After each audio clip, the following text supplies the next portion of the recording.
आज प्रस्तुति प्रणाली हूँ दही बैगण। दही बैगण प्रथम कड़ाई में सोरिष तेल किसी गरम कर फुटण को फुटेबा एवं तापर किसी पिज को एमती काटे से आड करवा।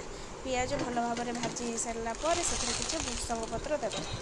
भृषंग पत्र दे सारापर टे भल भाव में भाजी सारापर से प्रथम किसी आम ये बैगण छाणी रखिदे से एमती भल भाव पकईकी गोड़ेदेवा।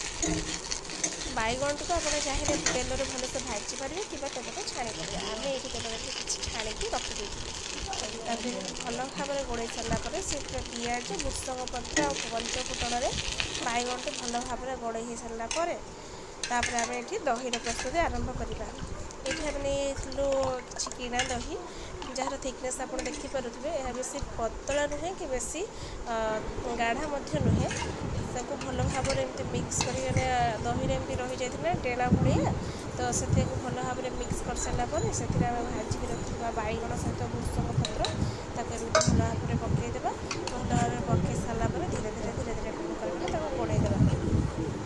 गोड़े सारापर धीरे धीरे से आम स्वाद अनुसार किसी लुण देचु दही में जोटा कि आम भिडियो आनीपारू स्कीप होपर आम कौन करूँ कि घर तैयारी लंका और जीरा गुण शुखा लंका और जीरा को भाजी गुंड कर रखिदेव से किसी आड कर जहाँफल फ्लेवरटा बहुत भल आसो।